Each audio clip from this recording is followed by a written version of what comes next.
Welcome to Real Estate U with Lettiann. Good morning, folks, and good morning, Amy Scheuerman. Welcome. Good morning. Thank you so much for having me. Absolutely. Welcome to Real Estate U with Lettiann. Amy, I've known you for quite a long time. Amy is the owner and proprietor of Creative Solutions Kansas City. It's Creative Solutions KC. Yes. Tell us I know what that is. Tell the audience what that is. I have a home staging business. I also do home organization and design work for homeowners and new construction builders. But today we're going to be focusing on the home staging aspect of my job. Yeah, oh, that's right. We are. And the importance of staging a home to sell. So, but I just want to let everyone know, I mean, you assist home builders during the parade. You do fantastic work for my listings. As part of my listing service, Amy does, we do offer Amy staging services that we pay for. The client does not pay for that. Yes. And she does one heck of a job. So I'm always impressed, and just thank you. Thank you for that. Thank you so much. Yeah, I really enjoy doing anything that has to do with making your home look better.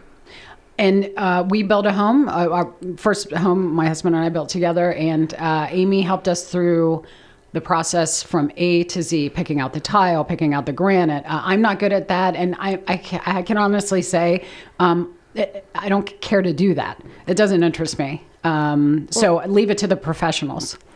Yeah.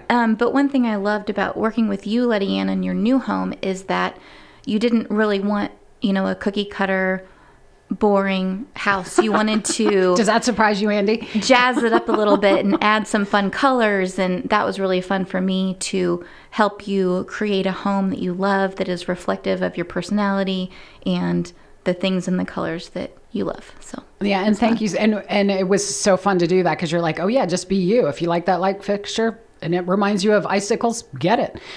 So it was really, really fun. And the thing is, I wouldn't have been able to do that without you. So thank you for that. You're welcome. So back to home staging. So when we list a home, I mean, there's so many variables here. You can have a vacant house. We can have somebody with copious amounts of items that they don't know where to begin. What do I do? Mm-hmm. What do I take off the counters? So what do you think the most important thing is? Maybe start with, how can a seller prepare or what do they look at if they don't have an eye? Like truly don't have the eye. So I call Amy, 1-800-AMY. That's not her number, so don't call that. The first thing is not actually something that you would physically do, but kind of mentally prepare yourself to say goodbye to your home. Especially if you've lived somewhere for a long time, you just become attached to the place. And when you decide to make the decision to sell, you kind of have to emotionally detach yourself from the home, which makes it much easier in the selling process and the staging process. When you see things start to change, it starts to feel less and less like your home. If you're not emotionally prepared to do that, it just makes it harder on everyone, really. Right. And it's a decision, because people think, well, pretty soon we're going to sell. Well, we're almost getting ready. But I think the final factor is that emotional factor. Mm-hmm. The kids were raised here. Our grandkids always lived here. Or I babysat them here. And we had our first child here. So, in buying and selling a house, the whole process is emotional and stressful enough. But once in their own mind, I say, once you've relinquished your home, this is what I say to them, once you've relinquished your home in your, emotionally, then you're going to be, because they're like, oh my gosh, it's going to be so overwhelming. But once they let go up here, yes, isn't it, it makes it so much easier. Boom. Because I've been in situations before where people were just unable to let go. And that kind of tells me, you're not ready to move. But I really encourage people to take that time to emotionally prepare yourself to sell your home. And that ensures a successful home staging scenario. What's the most important thing for when you look at a house for staging, and it's going to be going on the market in the next couple of weeks? What's the most important thing in your eyes, or what you can share with others that might be, what do they need to dial in on? One thing that I always think about is when people go to look at a house that they may want to buy, they go online first. And so those photos online are so important. And I can't tell you how many times I've been looking at houses, MLS photos, and you're so distracted by all the stuff and all the clutter and people's personal tastes and belongings and this and that all over the place. So, why do you think agents don't see that when either they take it with their iPhone, which I do not, I have a professional photographer, folks, but why isn't the lens on of agents that see the toilet lids up and the towels are scattered and the cat boxes all over the floor? And I don't know. I don't know, and it boggles my mind. I mean, it's a combination of, having those professional photos are so important, and having it staged is so important because you only get one chance to make a first impression. And if someone goes online and looks at those pictures and it's not staged and there's stuff everywhere and poor quality of photos, I'm not going to take the time out of my day to go look at that house to see if I want to spend money and buy it. I would pass it on, be like, oh, that house is ugly. Oh, that house is, It's a poor first impression. Yeah, and you only get one chance. So when you stage, you're putting your best foot forward, and we're setting the stage, painting the picture to potential home buyers to show your house as best as it possibly can. And I sometimes people say, well, let's just quick and get it on the market. Mm-hmm. And I always wonder why that is. Like, why didn't you call me last month? But let's quick and get it on. Can we get it on by the end of the week? And I said, well, let me come back out. I haven't been there in a while. Let me check it out. And I'll be like, hell no. That is one of my huge things. That was one of my things that I was going to be sure to say today is tell us about when you are thinking about putting your house on the market, you really need to think about your timeline. Mm-hmm. Don't call your agent and say, I want to be on the market by Friday, because that's going to make you crazy. It's going to make everyone crazy, and it's not going to yield this perfect product that we're trying to create. It takes time. Nor will it increase their bottom line. Yes. Right. And really, when your house is staged, it looks better, and then you can justify that higher asking price. Absolutely. Absolutely. And again, just to finish that thought, they'll say, get it on Friday. And I'm like, no, we need to backpedal a little bit. And they'll say, no, let's just put it on. And then we'll get it ready. Happens. We'll start working on it while it's online. And I'm like, no, I can't. I would be a disservice to you if I did that. If you have an extra week, let's just really come up with a plan and go from there. Because like you said, people are going to fall in love online first with the photos. So, what other advice might you have, or if someone maybe wants to attempt to do it alone? I always say go for the professional. Again, I support local KC, and Amy has a local business, and she's an entrepreneur, and I'm super proud of her. So I first tell people, think about what can you do for free to get your house ready to sell. Cleaning usually is very free, and cleaning is so important, down to the windows, everything. Like, make sure your house is super sparkly clean. Even if you can't afford to, re-landscape your front yard or replace the entry chandelier, having a really clean house is a really good way to have a good impression on a potential buyer. The other thing would be is to pack away your collections, pack away your personal photographs, kind of declutter and depersonalize your home. And that's something that you don't need a professional to tell you to do that. Can I interrupt you for a second? Of course. And I'll do that a lot. I apologize from now until forever. But there's not a but. People say, oh yeah, we heard, take down all the personal photos. And well, sometimes, there's walls and walls of them. And I tell them, and do you agree? It's simply a distraction. Yes. Because they can't see the forest through the trees, because they're like, oh, look, he was a veteran. Oh, Dad was a veteran too. Oh, look, their kid looks like they go to, Center School District. Our kids go there. And then all of a sudden, it's not even about, this is a great house for our family. Yeah, we want to keep people focused on what they will actually be buying and not get distracted by the things in the home. Keep them focused on the actual property and keep them focused on envisioning themselves living in that house and not thinking about who currently lives in that house. Yeah. So it is distractions, but they don't look at it that way. They're like, oh no, we heard you take out all the family pictures down. I said, it's only because they're a distraction. Yeah. People tend to stop and shop. Yes. And look. And so when all those personal photos are down off the wall, we don't want to leave it a cold, lifeless interior. That's when staging comes in, when I come back in and add my accessories and create a neutral personality that is warm and inviting and shows people how to use the space. Don't you think it's a good opportunity too because we all tend to, although in my new home, I'm like, don't put anything up, because just because it's so clean to take it down. Yeah. But then you have all these nail holes or maybe a little bit of paint chip. So if you did that after the fact, the new homeowner could say, hey, you didn't repair this wall.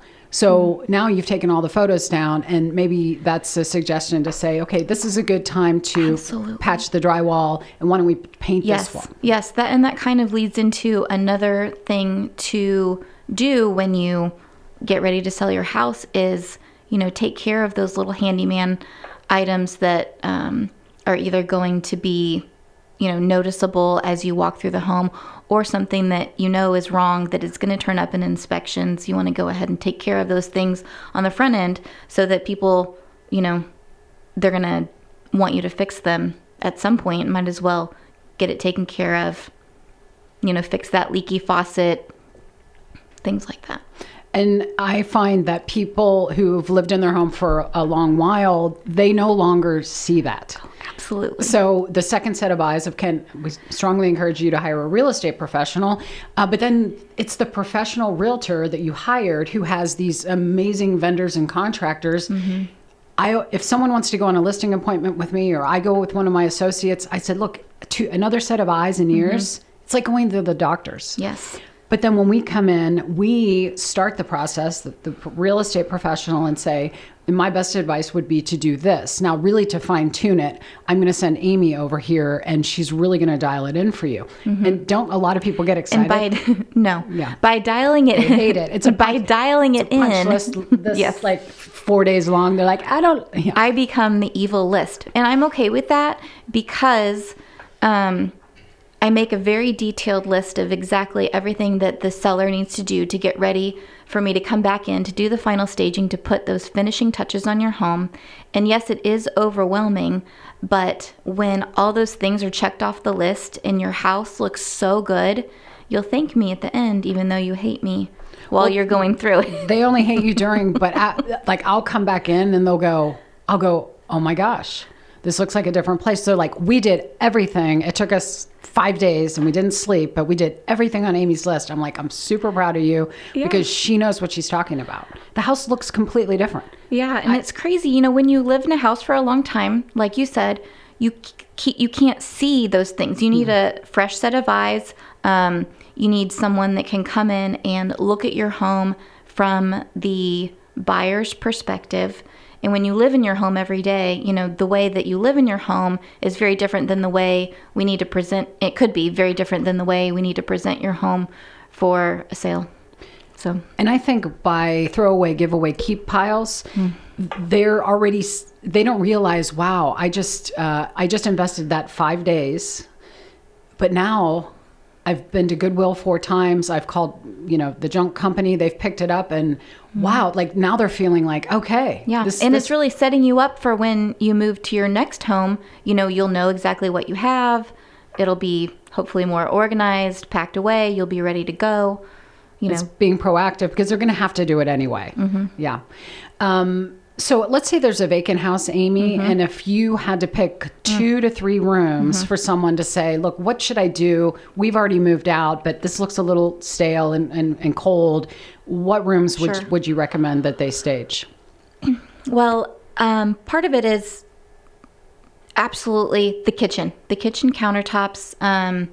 When you have a vacant home, you start to notice, if there are little things about the house, especially if it's a little older, people start to get real nitpicky. And when your house is staged, it kind of becomes the general overview, and you don't notice, oh, that light switch cover is missing a screw. Well, really, if you followed my list, that wouldn't be an issue, but little things like that start to become more obvious. So definitely the kitchen countertops, some accessories there really help.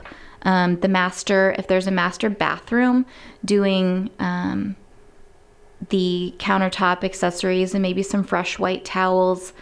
And this is for a vacant home, yes, folks? this is for a vacant home. Because if you're still residing in your house, less is best. And I think you typically tell me everything off the kitchen counter but one thing. Yes. Well, I have the homeowners move, their knife block, their dish drying rack, all those little things that you use to function day to day, clear all that off. And then during the staging, I sometimes add back some cute little accessories, things like that, to make it feel a little warm and homey and not so stale.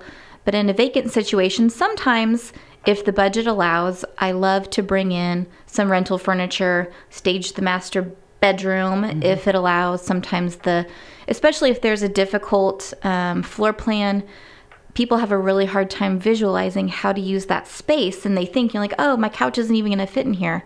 But really, when you get that furniture in there, they're like, oh, there is room for a couch and a chair and my TV. People have a really hard time picturing how to use space. And so in a vacant, if budget allows, I love to bring in furniture. If not, accessories also work wonders, as we saw in your most recent listing. Vacant home, minimally staged, but definitely gave it that extra warmth, yeah. Right, because they had just painted all the walls, everything was out, and you go in and it's like, oh, it's a little, And then I came back and there's the foyer table, there's the mirror. I was like, I think I want to buy this house. Yeah, so well done. Well done. So we have just about 3 minutes left. And how, in your opinion, do you feel staging impacts a seller's bottom dollar?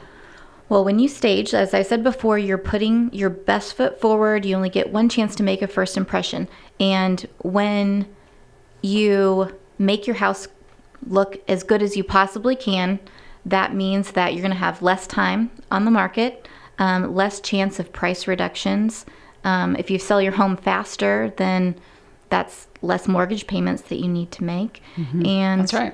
And yeah, it's just overall, statistics show that staged homes sell faster and for more money. So in my mind, it's a no-brainer. Yeah, I would agree with you 100%. And I've also seen some regrets from a seller. Like, say they didn't pre-plan and they didn't hire a professional the first time, and then they gave our office a call, and then we're out there. They're like, oh, we really regret. We just were in a hurry the first time, and we did everything fast, and now we're like, we really wish we would have taken the time to declutter, thin, throw away, and really hire a professional to take professional photography. Yes. Because I still don't know why agents are using their flip phone to take pictures, and even an iPhone. And good God, please put the toilet lid down. Andy, why don't people put the toilet lid down for photos? Still trying to figure Just in regular life, that's a question in and of itself. But when you're taking a photo, and isn't it bad, the feng shui with the toilet lid open? Doesn't that mean like money goes down the toilet? Oh, I don't know. Let's look that one up. Mm-hmm. But sure. There was a time that I didn't get to the house before my photographer, and the seller let her in, and I'm like, no, 'cause she goes so fast. She's like, click. Yes. She sets up her tripod and then adjusts the light, and it's like ding, ding. Yes. And I'm coming and she's going. I'm like, and I go through the house. I'm like, oh. A lot of times too, I have a little punch list, when you get ready for pictures or a showing, make sure that all lights are on, all toilet seats are closed, all your dirty laundry is out of sight. Shove it back in the dryer. The dish, or stick it in your car. The sink is empty and free of dishes. Turn your ceiling fans off. Yeah, things like that. So, yeah. Yay. We're all working together. Doesn't it take a team? Yes. It really takes a team. And we hiring a professional, and again, strongly encouraging everyone to support local in the Kansas City local business, the entrepreneurs, the people that invest their time and money. So Amy Scheuerman with Creative Solutions KC. Thank you so much for being here today. You're very welcome. And as I told you when you arrived, thanks for all you do for us and me and my listings and my personal home and the folks here at our office and all of our clients, because we appreciate you. So Thank you. Thanks so much. Hope you come back and see us. Will do. All right. Well done. Thanks. See you again.